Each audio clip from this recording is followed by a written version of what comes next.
আমি ওদালগুৰি জিলাৰ আজি তৃতীয়খন KGBB পাবলৈ সক্ষম হৈছোঁ।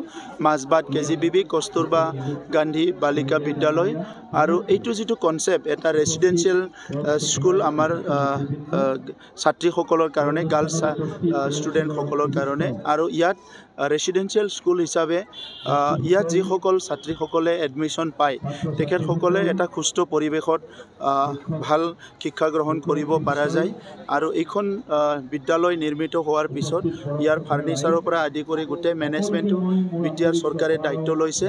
আমি বিচাৰিছোঁ এই অঞ্চলৰ প্ৰত্যেকটো ছাত্ৰ ছাত্ৰীয়ে গুণগত শিক্ষা পাব লাগে, ভাল সুস্থ নাগৰিক হ'ব লাগে আৰু সবে নিজৰ ভৰিত থিয় হ'ব পৰাকৈ আগবাঢ়ি যাব লাগে। সেইকাৰণে বিটিআৰ চৰকাৰে আমি দায়িত্ব লোৱাৰ পিছতে আমাৰ স্কুলবিলাকৰ ইনফ্ৰাষ্ট্ৰাকচাৰ ঠিক কৰা, টিচাৰসকলক ট্ৰেইনিং দিয়া, অফিচাৰসকলক ট্ৰেইনিং দিয়া, স্কুল এডাপশ্যন কৰা, কাউন্সিলিংটো আমি আৰম্ভ কৰিছোঁ।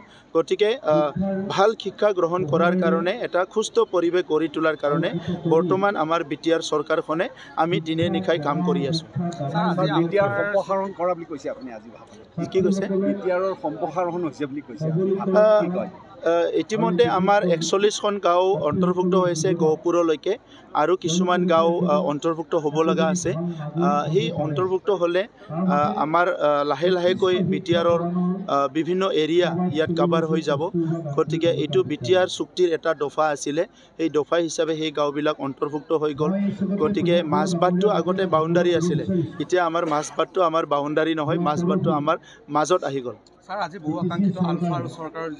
মই এতিয়ালৈকে চোৱা নাই, মই চাই পেলাই ইয়াৰ ওপৰত ক'ম, চাই পেলাই ডিটেইলছ চাই পেলাই ক'ম।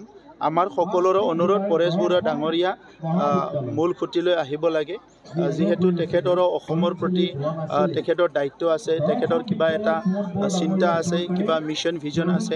গতিকে তেখেতেও আহি পেলাই যিটো সপোন তেখেতৰ আছে অসমীয়া সমাজখন আগুৱাই নিয়াৰ কাৰণে, অসমখন আগুৱাই নিয়াৰ কাৰণে, তো এই কামটো যদি কৰিব লাগে তেখেতে জংঘলত থাকি বাহিৰত থাকি নোৱাৰিব, ইয়াত মূল খুঁটিত আহি সমাজৰ মাজত থাকি ৰাইজৰ লগত থাকি কৰিব পাৰিব।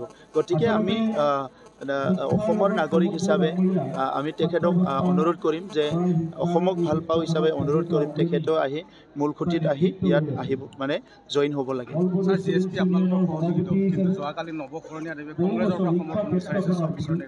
বিচাৰিব পাৰে তেখেতে, তেখেতৰ কথা এইটো, আমাৰ আলোচনা এতিয়ালৈকে হোৱা নাই, যেতিয়া আলোচনা হয় আপোনালোকক কৈ দিম।